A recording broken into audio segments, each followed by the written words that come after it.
Good afternoon. It is another episode of CreativiTEA with me. I am going to invite our next guest, which is Erica Rose Eberhart. And I'm going to sip some tea and we'll talk about creatives. Awesome. Well, welcome to CreativiTEA. I've got questions I can ask you, and we'll just see where the conversation goes. Awesome. Well, thanks for joining. Today I am drinking a boba tea. Normally I drink hot tea, but I was feeling like cold drink today. So I'm going to be sipping on some boba tea and hopefully do not choke on the little tapioca pearls. I'm having sweet tea in my Yes. hot tea mug, but it's summer. Right. Well, I think I'll read a bio to introduce you and start some questions. And I see we got some people join. Today I have Erica Rose Eberhart for my interview with CreativiTEA. Erica is a neurodivergent disabled writer who resides in Finger Lakes of New York with her partner and child. With a MA in English, she previously worked as a communications editor, but now is a full-time mother and writer. She primarily focuses on young adult and adult fantasy, as well as whimsical personal essays. And I hear you have a book coming out in January. Yes. Yeah. It's book 1 of 3, Okay. which is a new development. I just signed the contract for books 2 and 3 like 2 weeks ago, I think. Wow. It was this month. Super new. Congratulations. Yes. Thank you. It's plunged me into complete chaos. Yeah. It's very, very busy. Because now I'm prepping those books while also preparing for publication in January. Right. So it's the Elder Tree trilogy. Okay. I love trees. So, but book 1 is Tarnished, Okay. and we have a little ished theme going on with books 2 and 3 being Diminished and then Vanquished. Nice. But Tarnished was written originally, well, not even written. The idea came to me as a standalone, but even as I was writing it, I was like, oh, but what if I make this into a trilogy? Yeah. I think every good standalone should go no more than 3 Yeah. books. Yeah, exactly. It's perfect that way. Yeah. But even now, I'm like, oh, but what about this side character? Maybe I could write about them. Yeah. That's awesome. I love when that happens. Do you find you're more of a pantser or plotter or a mix of the two? In my current phase of life, I'm a Okay. plotter. I used to be a pantser. I just would wing it and, fake it till I made it for all books that I wrote, previous to Okay. Tarnished. But I, had a very long, writer's block, and I tried to get out of writer's block by going to graduate school for Okay. my master's in English and creative writing. And in those courses, they forced us. They Sure. were like, you need to write outlines, you need to plot. Like, that was part of the coursework, and it stuck with me. And it actually really helps me get out of my writer's block. And now it's like I can't write without having an outline, a very Okay. detailed outline beforehand. Yeah. Once that's done, then I can just sit down and streamline my thoughts onto paper. Sure. Okay. Makes sense. Well, before we get too much into writing, I want to circle back to Tarnished and let you talk a little bit more about the plot. I checked out your longer bio on your website, and you mentioned that you're a writer of queer characters, dragons, girls who grow feathers, and boys who become trees. Is all of that in Tarnished? What can we expect? So definitely dragons. Okay. But the feathers, to an extent, we'll see. You'll have to maybe not necessarily in Tarnished itself, but there's a lot of metamorphosis. Okay.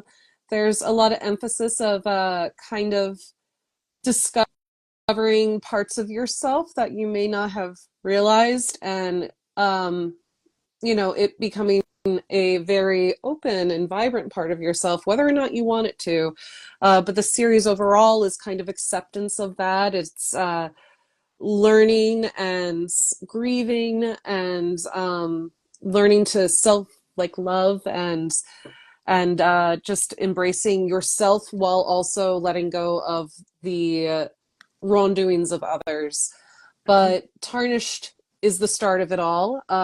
It introduces my three main ladies who you'll see in all the books Okay. as points of view. There's Aelith, there's Kate or Katrina. The spelling, coincidentally, when I first wrote it, I thought it was Kate Triona, and I thought that was so pretty. But I am trying my best to pronounce it the way that it's meant to be pronounced. And her name is, Kate Triona is actually pronounced Katrina. But the nickname Kate continues. And then her older sister, Greer. Okay. And we follow as Greer sets up a semi-secret escape for her younger sister, Kate. She pairs her up with Aelith, who's the main point of view for the Okay. story, who's just this lowly city guard that no one really notices and can kind of easily be, ignored. Her presence missing is not stirring up too much. Uh-huh. And yeah, they Kate and Aelith are paired up. They leave the city, they leave the kingdom, and they're searching for help in this kind of unpredictable power that the younger sister has. And that's a big problem because Kate and Greer's dad, the king, has made all forms of magic illegal. Mm-hmm. And it's just kind of this journey of the two girls learning about each other's positions in life and learning that perhaps the world isn't exactly as it's been portrayed to them. That there's, some lies that have been passed down and tidbits of information and history for their own selves and their own city and the kingdom that were tainted and changed and maybe not necessarily true to what actually happened. And they also kind of start to fall for each other throughout this whole process, as one is wont to do when you're traveling with a pretty girl. So Yeah. but there's lots of magic, there's dragons. Other novels of mine are a little bit more leaning into the feathers and the trees, but Okay. the Tarnished world also has that. Awesome. I love when I find authors, including like when I write my own stuff, where it's like this just keeps coming up in it. So like I like to add nature. Yes. So I always try to find a way to describe the world, trees, flowers, like try to focus on that a bit more. Mm-hmm. And music. I'm a musician too, so I like to throw in little music things. So is there anything else that you find that you like to make sure to add or always pops up when you're writing things? A couple of my beta readers would probably be like, mention this, and I'm probably going to forget things. But and a lot of this has been because beta readers have pointed out, they were like, you have a tendency to do this. But I do write a lot about nature. Nature is an incredibly big influence for me. It's incredibly inspiring. Yeah. Tarnished and the whole landscape of the Elder Tree trilogy is influenced on where I grew up in the Catskill Mountains and the Shenandoah region in Virginia, the Endless Mountains of Pennsylvania. I even stole the name for the mountains in my book. And also the Finger Lakes and the gorges that are up here. But I also have a tendency to have like kind of problematic issues with fathers. That comes up a lot. There's a lot of mental health representation that comes up a lot, particularly with anxiety or depression. A lot of grief process comes up often. And I tend to have a thing with trees and birds specifically. And I like trees. That I'm not surprised about. But the birds being frequent guests in my books, that was a little bit of a surprise for me. I wasn't expecting that, but they're there and I accept them and we have a good bond. I love it. I love finding, you talked about some kind of like maybe lost histories or blurred histories is not quite what it's supposed to be. I mean, we run into things in real life like that too, but to see it examined inside of a fantasy setting, see those topics come up. That's one of the things I like when I find in books. We do have a question here. What was your favorite part of writing a fantasy book with queer female characters? Definitely much needed representation. Agreed. I think I think that there is a tendency with particularly with sapphic characters, with women loving women, that there's a tendency of like hand touching and just like lingering moments of like it could be gentle or it could be fierce, of just coming together and having like skin to skin contact, and not necessarily even sexual, but just there's so much implication um of just like brushing shoulders or like gently touching an arm or whatnot, that kind of gets filtered into the writing.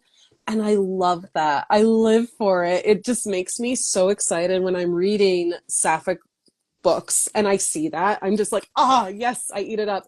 And I love being able to present that in this story.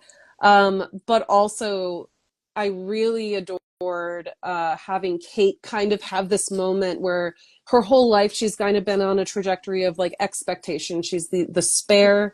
She's expected to, perform a service where she's going to be married off to some guy. She's expected to have kids. Like that is the expectation.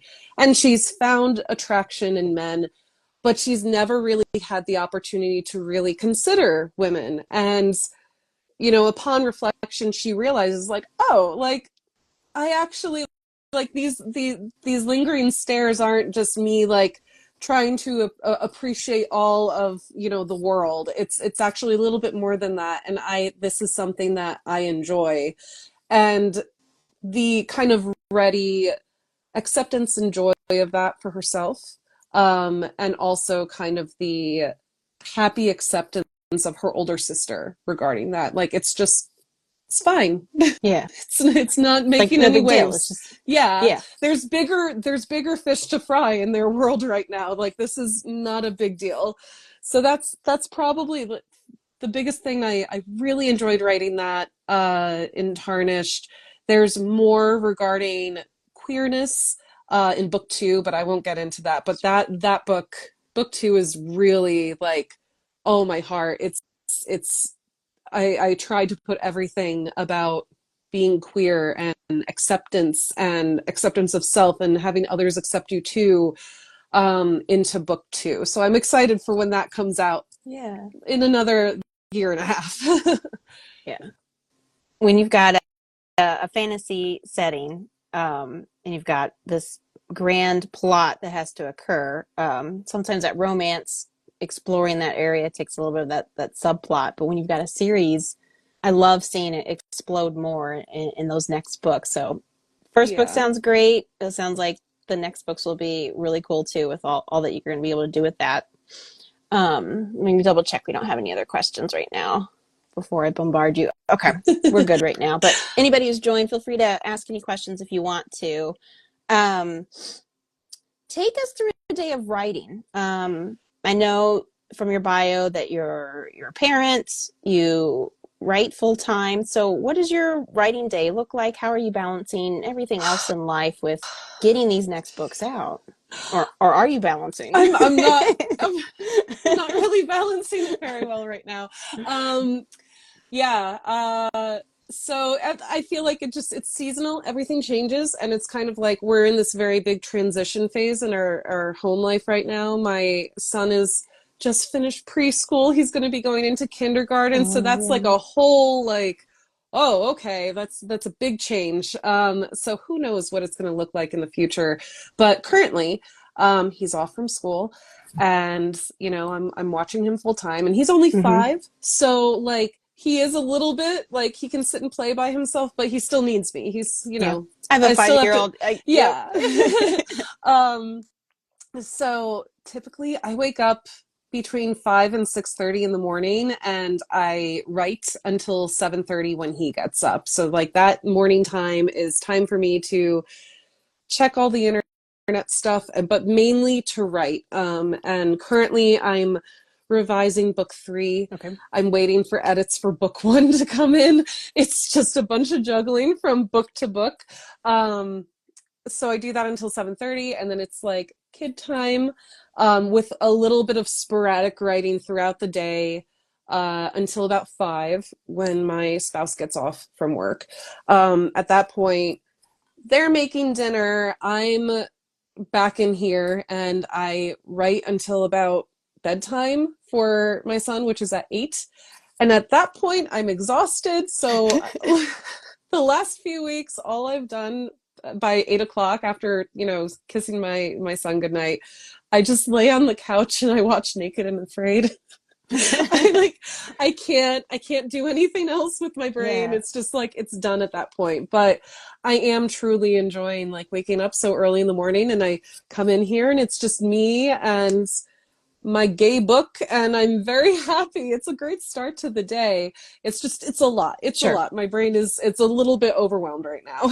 Yeah, I'm sure you ask any writer, they're going to be probably overwhelmed about something, but Yeah. I think the key was at the beginning. You said you wake up, you love what you're doing, so bringing you that joy that's that thing. Yeah.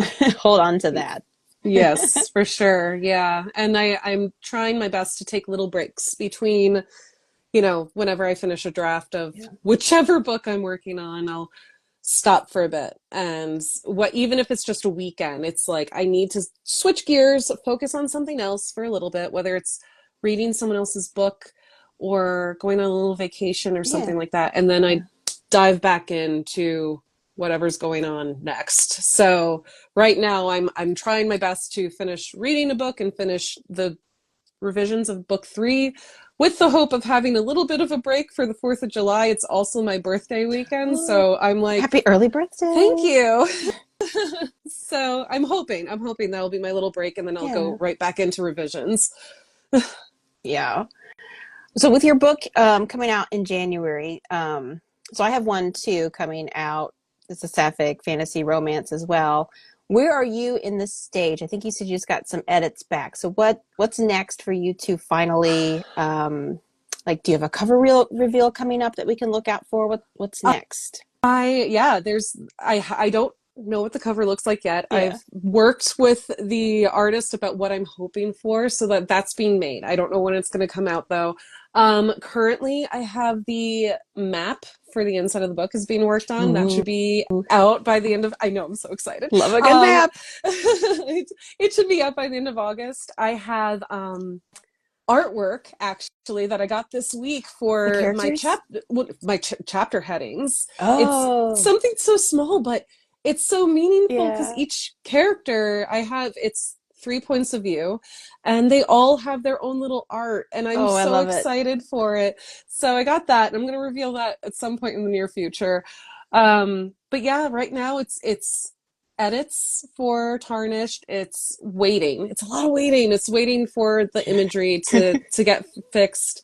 But then otherwise it's going to be the edits and rounds of edits. So I am so excited for the art though. I cannot wait for the book cover. And I'm hoping, hasn't been done yet, but it probably will be within the next month or so. There will be, for the hardcover copies of my book, there will be exclusive character art on the inside. And I'm very excited to see my girls. Oh, yes. Oh, that's so exciting. I personally have to finish my ugly map to send it off so that they can make the good map. So that one, I share the joy. I love a good map. Excellent. You mentioned reading. What's your favorite books to read? What are you reading right now? Share something reading related. So I'm currently reading my dear friend C.W. Rose's book, Ocean Song. It's coming out at the end of August, and I have an art copy of it, so I'm very excited. I'm reading through that right now. I tend to read a lot of fantasy, but I also have like this deep joy of memoirs from women who are either cooks or live on farms. Okay. I don't know why. I do not live on a farm. I do like to cook, but I those just get me. I love reading them. So like Erin French and her novel and things like that. But otherwise, it's primarily like my bookshelves are primarily fantasy. Okay. I'm a Lord of the Rings geek, and I got my yeah, Hobbit hole behind me. exactly. Yeah, I have like my special little collection of like just Lord of the Rings books, Ah, and yes. I just like when I feel like I need a nice comforting hug, I turn to the Lord of the Rings and reread. Yes. Yeah. They're not exactly cozy, but for me, they're cozy. Yes, Like, yeah, the nostalgia and like the comfort of like the mhm. movies are somehow like knitted into just the experience of reading the books. Like for Yeah. me, I like it's so nice. Yes. I love it. Um, so I know you are, of course, editing all these things. Do you have any other ideas that you're kind of working on the side? Because I know when I'm writing, sometimes I get a little bit stuck and I pivot to another project. Do you have any other Yeah. projects you were working on? I have, I'm not working on them currently. I don't have the time with all my deadlines, but once they're Sure. done, I am so excited to go back to these other projects. I have two works in project. One, um, Girls with Feathers. It involves, people. It's kind of like The Crane Wife. Very inspired by that of women who turn into birds. And then another book that I'm currently calling Quill Book. I don't have an actual name for it. It's just that's my nickname for it right now. It's Quill Book. That book is a YA dark fantasy, the first that I will be writing in that genre. And oh, I'm so excited about it. It's kind of about a fantasy that is, or like a fairy tale that is released into the real world, and how that would work. Yeah. But I'm having such a fun time just writing it, and I have one friend who hates the creatures that I have in the book, and I just send her snippets and just eat up her disgust in them. So it powers me Yeah. on and pushes me forward. I'm the same way with Tarnished. I have creatures in Tarnished that the same friend also hates, and it just thrills me to no end. Yeah. I think it's a great feeling that you can make somebody else feel, whether it's they hate it, they're Yes. creeped out by it, but like you've kind of done your job because you've gotten an emotion from them. Yes, yes, exactly. Like I will feast on your Yeah. tears, like cry over my story. Like I have my cup, I'm ready. So yeah, I love it. It feels like I'm doing a good job. If I can create pure emotion out of a reader, I think that it's just like the biggest gift that a reader can give me is just to know that like I've actually spurred emotion from them. It's the biggest compliment. So yeah, Yeah. anytime that happens, I'm just like, I'm both like thrilled, but I'm also like greedily eating it up and feeling Yeah. inspired to write more. Yes. Yeah. Whenever I see something from anybody that's positive about it, it's like this is why I write, and it fuels me. I feel like, oh, powered up. Okay, Yeah. let's go write that next chapter. Yes. Yeah. Especially if I'm already feeling a little bit with that, the writers, oh, we're not very Yeah. good. We do that to ourselves all the Yeah. time.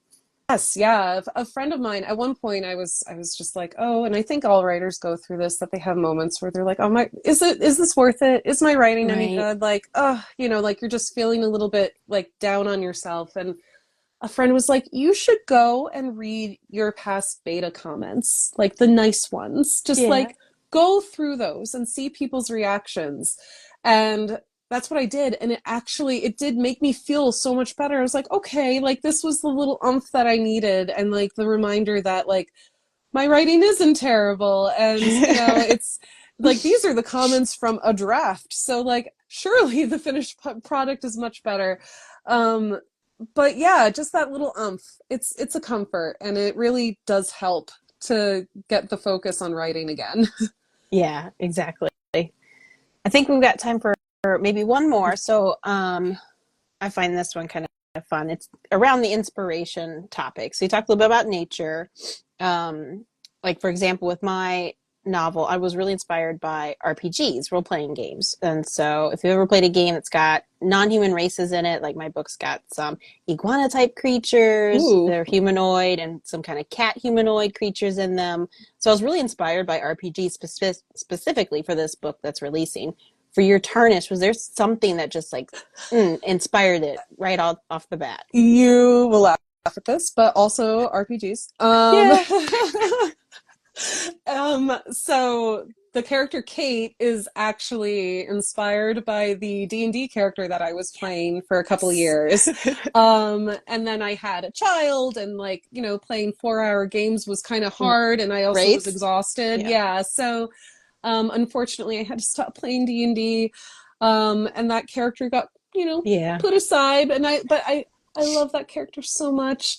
They're on a side quest right now. Yeah, they're living their best lives, like good for them. But you know, her story stayed with me, and when I created this D&D character, I had wanted to write out her history because I really loved it. Yeah. And it just wasn't clicking. It wasn't clicking into place, but it stuck with me. And coincidentally, our family watches The Lord of the Rings for Christmas. It's our tradition. And we watched Lord of the Rings. It was Christmas. I went to bed, and then it just clicked into place that I was like, wait, I don't have to write that character's life, but I can take essences, like little bits and pieces of that character, and make a new one.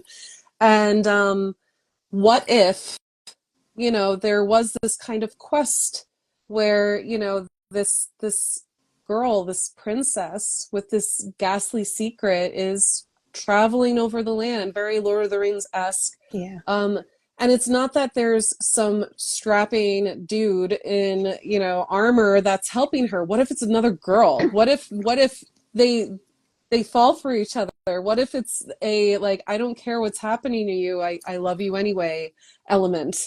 And it just, everything just like whoop, clicked into place, and that was the start of it. Like, I was good to go. So like, forever credit to the world of D&D, I swear. That's awesome. I love it. I love finding people that have similar interests and inspirations, and haven't yet until now found somebody who RPGs had a hand in that. So that's awesome. I love it. Well, for anybody who watches this later too, I want to make sure we talk again about Tarnished. It's coming out January 21st of 2025. If they wanted to pre-order it, is it up yet? When is it going? Where could they make sure they get a copy? I will be posting a ton on my Instagram or my website with announcements of like the time frame of all that. I'm not sure the exact dates of when pre-ordering is starting, but there's a lot of reveals coming up. The cover reveal, pre-orders, ARC opportunities. So I'll be posting about all of that on Instagram and my website. Awesome. And your website is? I don't have it here. It's my name. ericaroseeberhart.com. Yes. Okay. Easy enough. Perfect. Well, thanks for joining. I hope you had a good time. It was great to talk to you. Thanks for having me. It was great talking about RPG characters in books. Yes. I love the premise of your book and wish you all the success. Thank you. Have a good day. Bye.